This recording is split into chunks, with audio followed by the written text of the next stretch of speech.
Okay, we're given data for Bob. We're given the selling price. This is problem 8. We're given the selling price, variable expense per unit, fixed expenses, and unit sales. And we want to compute the company's margin of safety. So first we have to figure out the break-even in sales units. So to do that, we have to take our fixed expenses and divide it by our contribution margin per unit. So our fixed expenses are $6,400. Contribution margin per unit is going to be the 40 selling price minus the 10 variable expenses, which would be 30. So 6,400 divided by 30 would give us 213 units. And I had to round that. So if we look at our sales right now of 1,200 units, and that's what they tell us we have, we would get 48,000 in sales. And that's simply the 40 selling price times 1,200 units. Break-even sales we know are 213 units. So if we took 213 and multiplied that by $40, the selling price, we would get 85.20. If we subtract 85.20 from 48,000, our margin of safety in dollars is 39,480. To get our margin of safety percentage, all we have to do is take our margin of safety in dollars, 39,480, divide it by our current sales, 48,000, and that gives us a margin of safety percentage of 82%. So that's number 8. Number 9,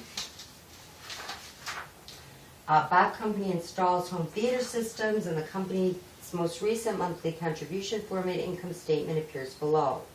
So we're given their contribution income statement, and we need to compute the company's degree of operating leverage. So it's going to be the contribution margin divided by net operating income. 40,000 divided by 20,000 is 2. Next, it says using the degree of operating leverage, estimate the impact on net operating income for a 20% increase in sales. So if we have a degree of operating leverage of 2 and we multiply that by 20%, our estimated percentage increase in net operating income is 40%. Last one tells us to complete the new contribution income format income statement for the company assuming a 20% increase in sales. So all we have to do there is we take the information we're given above for sales of 100,000, variable expenses of 60,000, and contribution margin of 40,000. We're going to just multiply each of those by 1.2 itself plus 20%. So we now have sales of 120,000, variable expenses of 72,000, contribution margin is 48,000. Fixed expenses are 20,000. Our net operating income is 28,000. And if you wanted to just check it, and you don't have to do this for the homework, but just for yourself, if you took 20,000, which was our net operating income before, and you multiplied that by 1.4, at 40% estimated increase, you would get 20,000 times 1.4 is 28,000. So it does work out.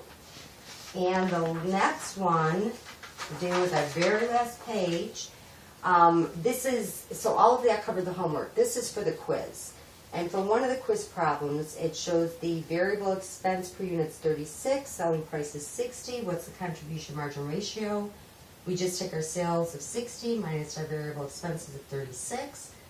Gives us a 24 unit contribution margin, which we then divide by 60 to get a contribution margin ratio of 0.4 or 40%.